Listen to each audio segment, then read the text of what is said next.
is my motto. Handle my problems, I ain't scared. Yo, welcome back, Pacer Nation, Pacer Station fans everywhere, ladies and gentlemen. Now, today we got a very, very, very important and special video for you all. I think it's going to turn out to be a long one. We are evaluating the Pacers 1/4 of the way into the 2021 NBA season. It's been a very fun one to watch thus far. I got a few topics here laid out. Coach Jay, how you doing, man? Surviving, man. The weather up in Indy is dismal to say the least, but we're hanging in there. Yeah, it's crazy out here in Louisville, Kentucky too. So first topic I want to start off with, us being third in the East. Do you feel like we are a top 3 team in the East at this point in time? And if so, or if not, why? I definitely think we are a top 3 team. I think we will finish. I said at the start of the season, I said we would finish third. I'm staying true to that belief. I do think that we have a lot. So far? Yeah, you're on pace so far. We are third in the East at 11-7. So go ahead, continue. I just wanted to let you know. Yeah, I definitely think we'll be top 3. 100%. I completely agree. I don't know if we'll be. A lot of fans think that we can climb up to first, possibly. I don't think we'll end up top 2 even. I think the highest will be as third. But I think we could drop. It depends on how the team plays the rest of the season. And I think Brooklyn could pass us up if they ever decide to turn on the gears just because of the star power they have at top. Even though I do feel like we have a more complete and better overall team. A lot of times in the regular season, superstars do mean a lot when it comes to winning games. So third, I believe, is where we will end, though. I completely agree with you. All right. Now, do you think this can hold up in the playoffs? Next topic. Do you think the way Bjorkgren has his team playing right now is a play style that can not only make the playoffs at a high level, but go far in the playoffs? Absolutely. And the reason for that is simple because and it's really the difference between the way that they play under Bjorkgren to the way they played under McMillan. When they played under Nate McMillan, they were reacting to their opponents instead of attacking. And, I feel like the impression I've gotten from watching them to the extent that I can this year is this team is attacking. They're taking stuff. They're not looking for, they're not, we're just trying to improve game in and game out. No, they're taking stuff from people. And, if that means that they have to change to a box on one when they're playing to take Jason Tatum out of the game, yes, they'll do that. Mm-hmm. And I love, and the biggest upside factor that I've seen from Coach Bjorkgren so far is, despite all the injuries we've had this year, he's playing 9 and 10 people. So you have to think when we get LeVert and Warren back, the entire roster will be seasoned and experienced and ready to step up should we need them in the playoffs. Yes, sir. From top to bottom, I believe depth is what can really help us this year in the playoffs, especially if Jeremy Lamb can stay healthy. I believe Jeremy Lamb looks great coming back from injury. How do you feel about Lamb playing his first game from injury and I believe a few games since then? He has been a huge surprise for me. I thought it would take him. I didn't think we'd be seeing him scoring 20-plus points a game until next season. Right. But he's doing that, game in and game out this year. He was in the starting lineup last night, mm-hmm. and really has just exploded right out of the gate. And I think I think it's less about his injury than it is about his attitude. He came in with the mindset of he didn't even want to think about not being 100% or how long was it going to take. He said, if I'm healthy to play, I'm going to play. And yep. that's what a true professional is about, and that's why we love Jeremy Lamb. 100%. I mean, like Brogdon said the other day, he's a warrior, and I think it's going to show in the way he's battled back from this injury and played great basketball. I mean, I think players like him I think he will be coming off the bench come playoff time. I think we will have everybody back healthy. Fingers crossed we'll have everybody back healthy. You never know being a Pacers fan, but a surprise that I've seen on the team for me, I don't know if it's as much as a surprise as it is just unexpected for me because I knew he was capable of this, but Doug McDermott's play, he's been in the starting lineup a few nights. He just had 28 last night. How do you feel about the way Dougie's played throughout 1/4 of the season? I'm honestly super surprised about him. I always knew he had the potential to be a great cutter. I knew he had the potential to be a great off-ball scorer, like a Kyle Korver or a J.J. Redick. But, the biggest surprise I've seen from him this year is he's taken the ball to the basket. Right. Last night he was 1 of 5 from 3-point range and still had 28 points. 100%. And honestly, you're seeing the same thing from Miles Turner. He was, a designated jump shooter last year. And nowadays, if the defense lets him, overcloses out, they drive right by him. And right. this whole team is playing that way. And that's just pure read and react, and that's fundamental basketball. The key to modern offensive basketball is what I call if-then statements. If the defense does this, we do that. If the defense goes one way, we go that way. Right. And based on what I'm seeing, this Pacers team is reading situations and making decisions, and their decision making and their ability to read has gotten better as the season goes on and will continue to get better. And you got to think that when this team gets 100% healthy, they're going to go on a huge-ass winning streak. 1,000%. And you see Bjorkgren raving about it. I think the thing that surprised me the most about McDermott's play, and it's a big reason why Nate has given McDermott so many opportunities in his offense, is the pace he's been playing at. I've always known McDermott and Dougie McBuckets to be the guy that spots up and shoots threes. I've never seen him get out in transition like he's been doing this year. And as you said, he's been driving the ball with a lot of aggression, a lot more aggression than I've ever seen him play. I've always thought he was more of a finesse player, but he's been a great surprise and averaging 13 points per game. I think him and Jeremy Lamb both are going to be very important coming off the bench come playoff time. Absolutely. Moving on, one of the biggest. This is another one that I don't know if I'd call it a surprise, but definitely unexpected. Miles Turner's dominance on the defensive end, averaging over 4 blocks a game. Of course, not getting the credit he deserves for it, as a lot of us Pacers fans see consistently, and even he's been calling it out recently. Which, as a fan, I like to see players not saying anything, but I completely understand his frustration with getting the disrespect in a lot of these early Defensive Player of the Year lists. How do you feel about Miles Turner's play defensively and even offensively? In recent games.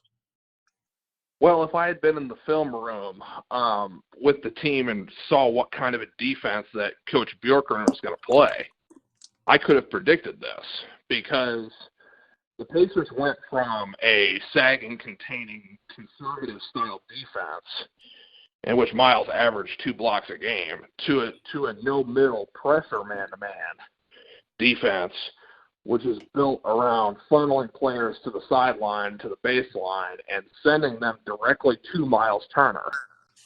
It's very similar to the Spurs and the Raptors defense, and it's, there's a reason why Tim Duncan has, over 1,000 blocks in his career. And it's because the defense that Greg Popovich designed was specifically tailored to funnel the ball to him and create more block shots opportunities. When Goga's played double-figure minutes off the bench, he's averaging 2 blocks a game too. And it's less about Miles' ability, which I've always known was there. It's more about the scheme of things. They're maximizing his potential at the defensive end.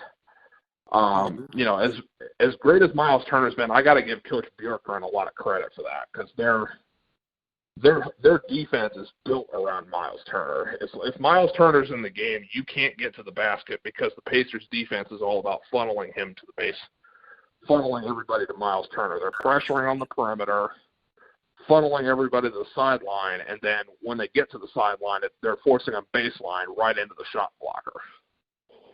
100%. The Lakers used to do the same thing with Shaq. 100%. I've been personally, I've been watching the games, and Miles Turner has. I knew he's been a great shot blocker, as you said, and I've known he's had ability.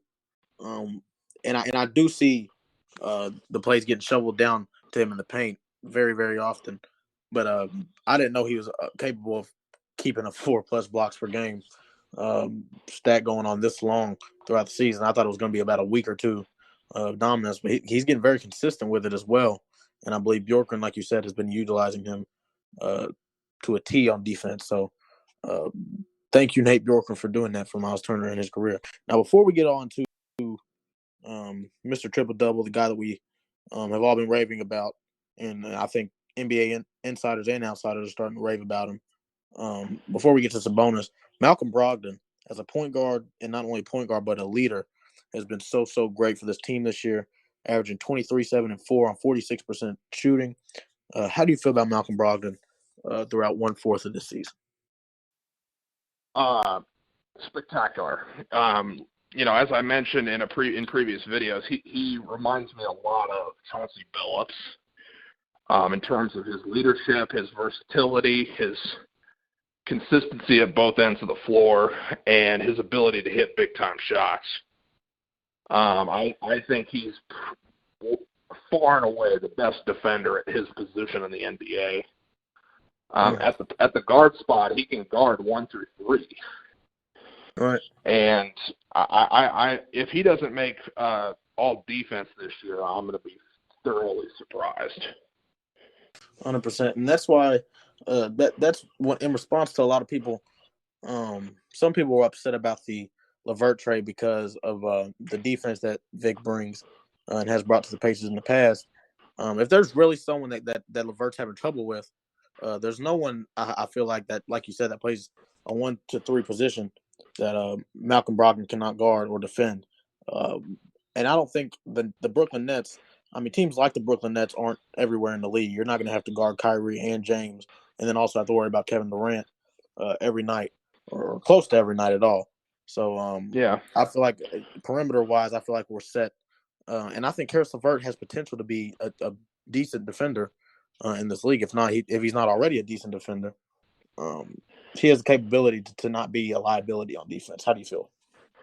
I don't think he is. I think as he is right now, is not a liability on defense. I think, when you give him to the player development staff that the Pacers have, I think he could be every bit as good defensively as Victor. 100%. He's just as athletic, and he's 6'7". He's much more fundamentally sound too. Victor relied a lot on his athleticism to stop people. Right. But whereas Karis, he was coached by John Beilein in college. He was, he's had a chance to play for some really good coaches in the NBA, Kenny Atkinson being one of them. I feel like he's a much more fundamentally sound defender than Victor ever was. And he may not be quite as athletic.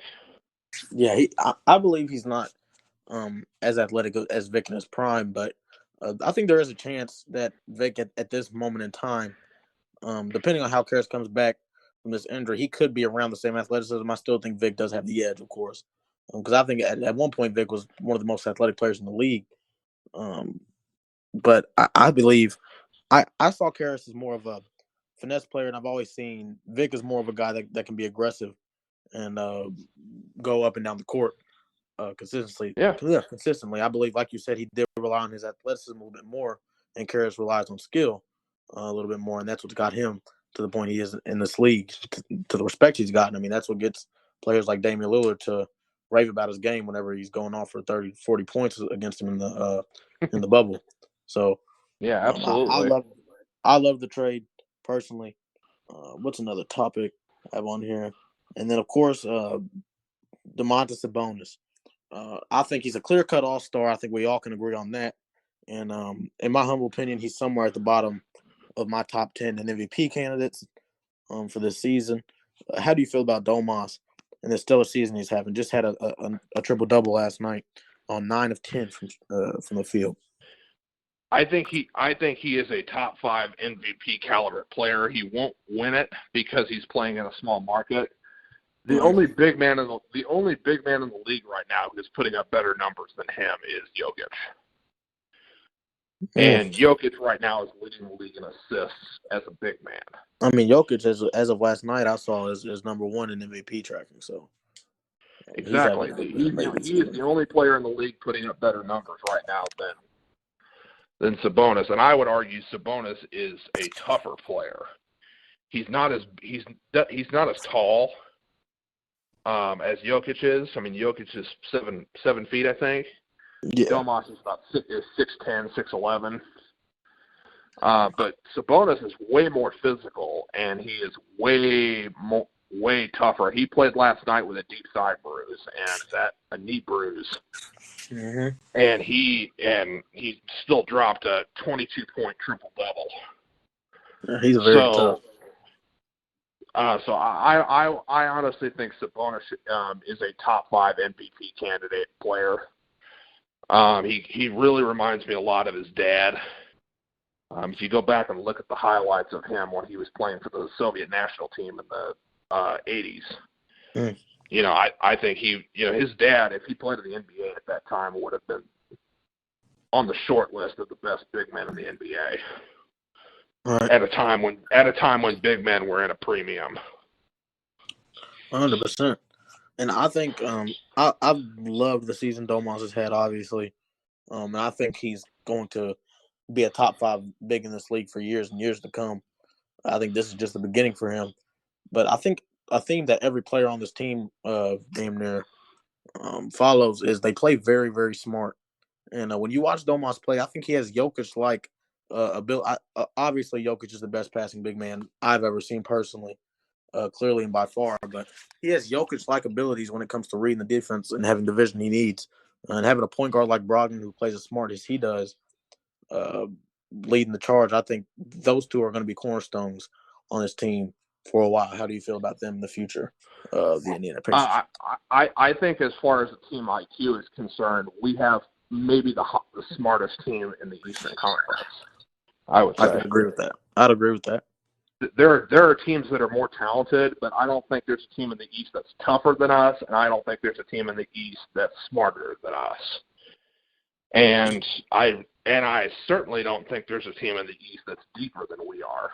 So, and those 3 combinations have led to, so-called upsets.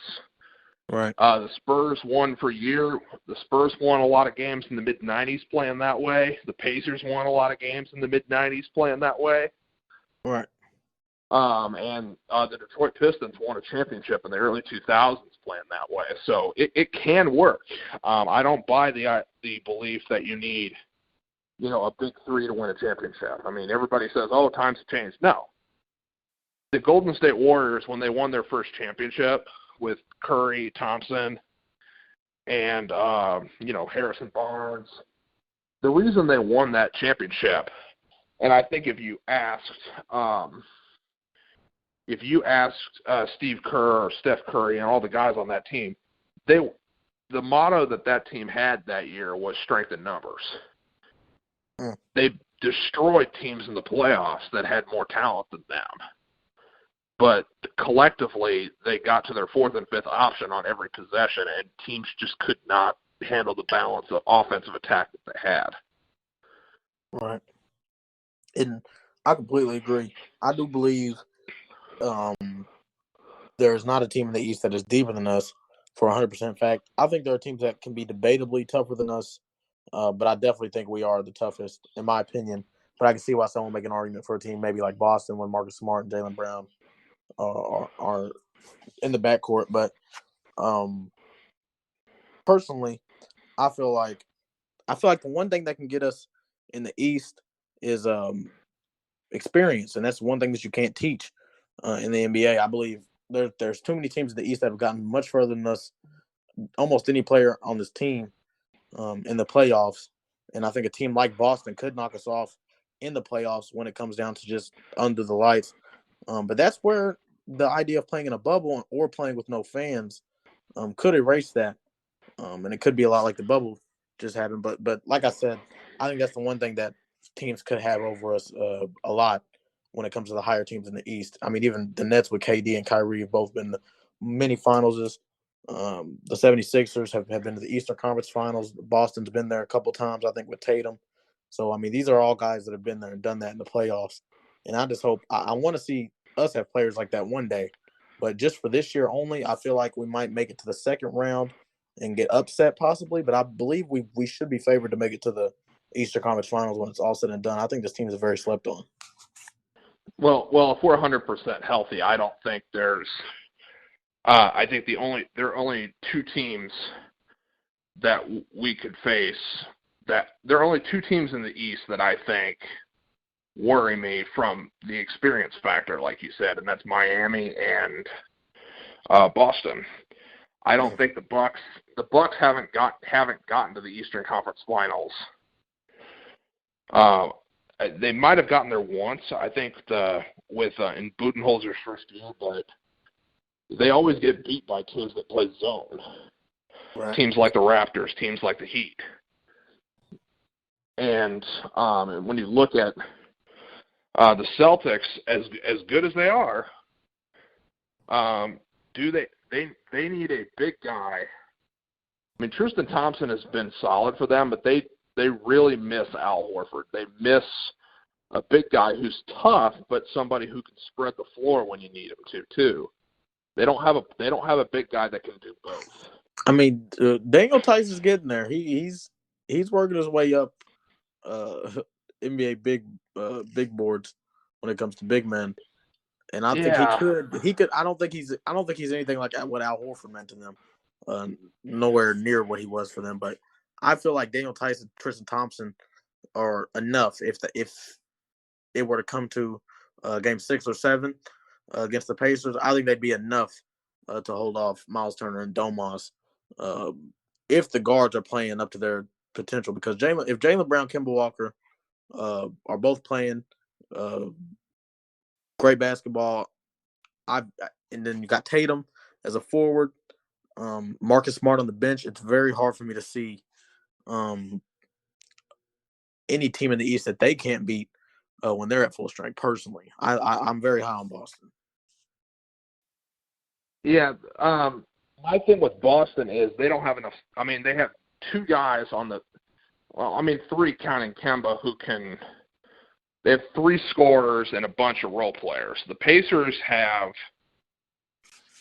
when the Pacers are healthy, they have all 5 starters can kill you for 30 a night if you need them to.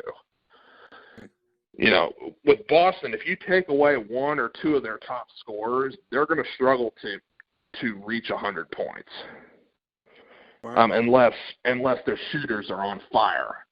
And they don't have a Kyle Korver or a J.J. Redick. They don't have anybody on that roster who's really automatic from 3.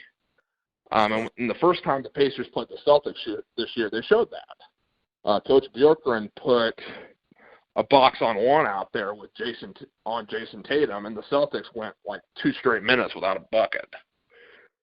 So there's a lot of the Celtics are definitely experienced. They're definitely tough. I just don't think they have enough weapons offensively to win a 7-game series against a healthy Pacers team, especially when that Pacers team is switching it up on them defensively. Right. I see why you would think that 100%. When you look back to the 2 games we did play them, I believe we split them games. If I'm remembering correctly, I believe they beat us the first time, and or we beat them the first time and they beat us the last time we played them. But if I remember correctly, if they can do in the playoffs what they did in the game they beat us, which was neutralize Sabonis, held him to 14 points, and neutralized basically balanced every single player on our team around in the teens, and then have players like Tatum and Jaylen Brown go off for 20-plus points. Thompson had 14 and 10.